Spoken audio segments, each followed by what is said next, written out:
yang hina santri itu teroris, pesantren teroris, kopong teroris. Bilang mereka orang, lu orang pada Indonesia nih tikus-tikus berdasi. Kalau nggak ada kiai, nggak ada habib, nggak ada kopong, nggak ada pesantren, nggak ada santri, bisa jadi Indonesia belum merdeka saat ini. Betul, Indonesia bisa merdeka karena jasa santri, Indonesia merdeka karena jasa pesantren, Indonesia terbebas dari penjajahan karena jasa ulama yang mengajarkan kita dan Nabi Muhammad untuk jihad, untuk tidak tunduk kepada penguasa yang zalim. Saudara, takbir. Kalau Tuhan yang dihina, syariatnya dihina, nabinya dihina, anak cucu nabi dihina, ulama dizalimin, maka umat Islam harus bangkit dan maju paling depan. Saudara, ulah.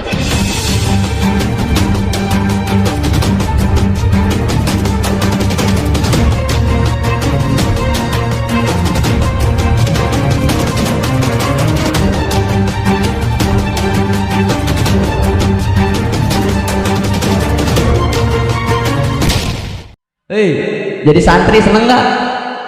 Semangat nggak? Jangan takut, santri ini kita pakai sarung, kaum kusam pakai sarung, betul?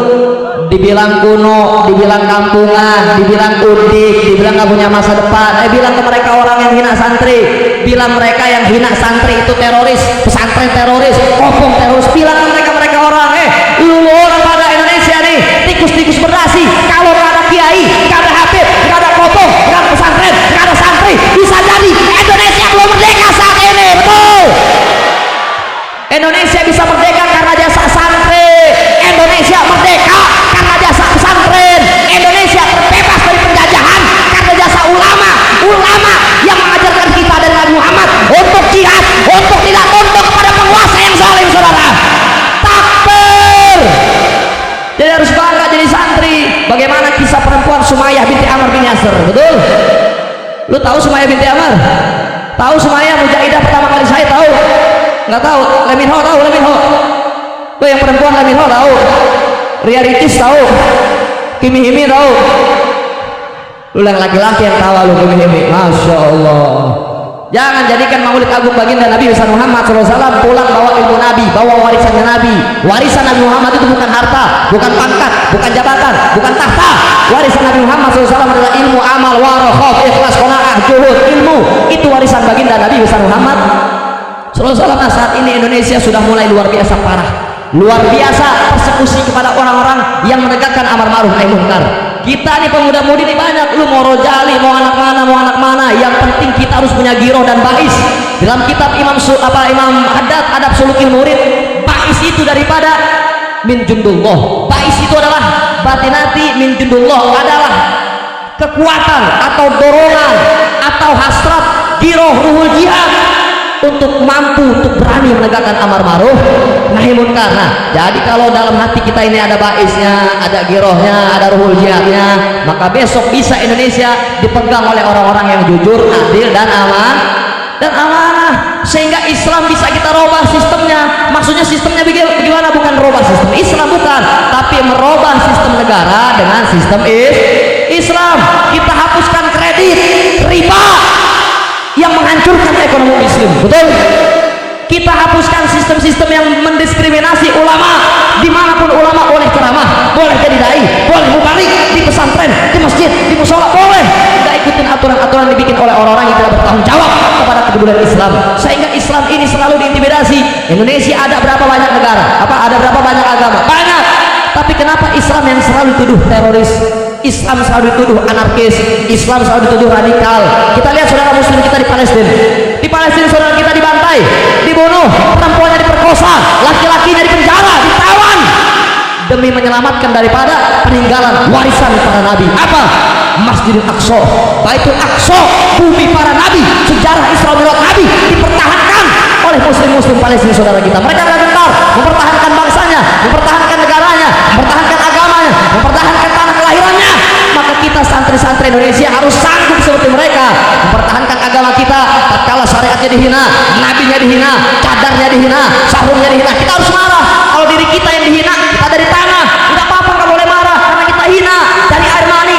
Tapi kalau Tuhan yang dihina, syariatnya dihina, nabinya dihina, anak cucu nabi dihina, ulama dizalimin, maka umat Islam harus bangkit dan maju paling depan. Saudara,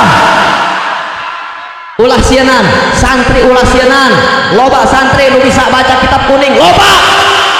Sedikit santri yang punya nyali, betul? Sedikit santri yang berani, sedikit santri yang mampu melawan daripada ketidakadilan. Oleh karena kita harus menjadi santri yang berani melawan segala bentuk kemungkaran yang dilakukan oleh siapapun. Sebagaimana Rasulullah SAW jelaskan, Abdul jihad kalimatul haq wa riwayah kalimatul adl indal sultanin jair.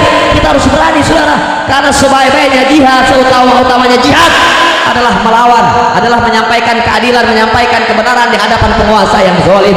Kalau konstitusi nggak kita pegang, santri ini harus berilmu, wawasannya luas, wawasannya tinggi. Dia jadi RT, dia jadi RW, RT RW nya kalau santri, kalau anak kobong, dia akan atur itu rakyatnya. Nggak boleh lagi main catur maghrib, nggak boleh lagi main kartu maghrib, mancing galatama udah dihapusin, judi, betul. Kalau RT RW nya santri, lurahnya santri, bupatinya santri, wali kotanya santri, maka akan diatur dengan kebijakan-kebijakan Islam. Hukum Allah, hukum suci, ayat suci Al-Quran ada di atas hukum manapun. Tidak ada lagi kita mengundang tidak lagi melakukan hal-hal yang keluar dari koridor Islam. Sampai sini jelas? Woi, sampai sini jelas? Maka perempuan di Indonesia kalau pakai sistem Islam itu terjaga, betul nggak? Terjaganya seperti apa? Yang pacaran langsung tangkep, nikahin. Setuju nggak? Woi, setuju nggak? Yang ketahuan bucin, ketahuan pacaran, langsung tangkep, masukin KUA. Setuju? Udah nggak bisa nolak di akhirnya, betul nggak? Sampai sini setuju? Woi, setuju? Kalau sistem Islam, masya Allah, ajib sistem Islam. Nah, terus juga buat laki-laki nih, kan handphone nih banyak nih. Handphone banyak, guru kita kemarin laporan tuh, jangan sampai hal-hal yang memang tidak keluar jalur, jangan sampai dikeluarin. Foto-foto beliau itu masya Allah, jangan sampai kita jadi pecinta-pecinta yang bodoh. Kita ngaku jadi pecinta, tapi kita sendiri yang masukin guru kita ke penjara akhirnya. Gara-gara siapa? Ulah kita. Gara-gara siapa? Kerjaan kita. Gara-gara siapa? Kebodohan kita. Akhirnya apa? Dapat laporan lagi, ditegur lagi akhirnya, gara-gara kita yang ngaku pecinta. Kalau emang ngaku pecinta, kalau ngaku pecinta, lawan mereka-mereka yang menggunakan sosial medianya untuk menghina para ulama. Lawan itu. Jangan posting-posting yang nggak jelas, jangan posting-posting foto-foto yang memang private atau personal atau pribadi, jangan. Jadi kalau kita mau mengaku pecinta, gunain sosial media, Facebook, Instagram, Twitter buat membantah opini-opini dan argumen kepada orang-orang yang menyudutkan Islam dan menghina daripada ulama. Kira-kira sampai sini jelas? Jelas? Insya Allah. Baqalallahu ta'ala wal mu'minin wal mu'minat ba'dahum awliya'u ba'din. Ya'muruna bil ma'ruf wa yanhauna 'anil munkar kama qala Imam Qurtubi laisa bainal mu'min wal munafiqin. Yang menjadi pembeda antara orang beriman dengan orang munafik itu jihad. Wal mu'minin wal mu'minat, harus ada dari golongan kalian baik laki-laki maupun perempuan. Ba'dahum awliya'u ba'din, yang menjadi penolong sesama orang-orang beriman, menjadi penolong sesama orang yang berjuang di jalan Allah. Untuk apa? Sama-sama bersatu. Ya'muruna bil ma'ruf, sama-sama bersatu mengerjakan kebajikan, sama-sama bersatu membela daripada hal-hal yang memang harus dibela. Contoh, saudara kita dihina, aksi tauhidnya, bendera tauhidnya dibakar, terus kita diam. Nabi kita ada yang lecehkan, ada yang hina, terus kita diam atau lawan? Woi, Nabi dihina, diam atau lawan? Nabi dihina, diam atau lawan? Ulama banyak ditangkepin, diam atau lawan? Bagaimana dengan lawannya? Bagaimana lawannya kalau kita pukul, kita kena pasal pidana? Bagaimana lawannya? Lawannya kita harus berilmu dulu. Kita harus menjadi manfaat dulu untuk bangsa, untuk negara, untuk kampung dulu, minimal kita berguna. Baru bisa kita lawan. Dengan konstitusi bisa. Lawan itu orang yang melakukan daripada tongkat estafet kemaksiatan. Misalnya di kampung ini ada judi, ada miras, ada narkoba, ada pelacuran. Lewat situ dulu kita melakukan isbahnya. Jangan langsung kita pukul, nggak boleh. Lapor ke RT, ke RW, ke Kebusan, ke Babinsa, ke Binamas. Ini ada tempat maksiat, ada tempat pelacuran, ada tempat narkoba. Yang mana ini ngerusak keimanan dan ngerusak akhlak, ngerusak moral, ngerusak masa depan. Minta RT sama RW lapor ke polisi. Kalau polisi nggak bisa menindaklanjuti itu tempat maksiat, tempat kemungkaran, maka jangan salahkan umat Islam yang mengambil tindakan. Betul? Udah ikutin prosedur, tinggal selesai, tungguin aja. Nah, sampai situ harus paham namanya perjuangan, garis perjuangan, medan juang Islam. Dan terakhir, yang menjadi pembeda antara orang beriman dan orang munafik, laisa bainal mu'min wal munafiqin, adalah jihad amar ma'ruf nahi kurang kompak, amar ma'ruf nahi munkar. Tidak usah menutup kemungkinan, jangan malu kita bukan santri, kita bukan anaknya ulama, bukan anak kiai, bukan anak habib, bukan anak ustaz, terus kita nggak berjuang. Jangan, itu pola pikir yang bodoh. Siapa orang yang mengaku Islam, yang mengaku nabinya sebagai Nabi Muhammad ini adalah nabinya, yang mengaku Al-Quran sebagai kitabnya, yang mengaku Indonesia Pancasila sebagai negaranya, itu wajib berjuang menjaga agama, bangsa dan negara. Kuntum khairu ummah, kata Allah, kalian adalah umat yang terbaik. Ukhrijat linnas, yang diperuntukkan untuk manusia. Untuk apa?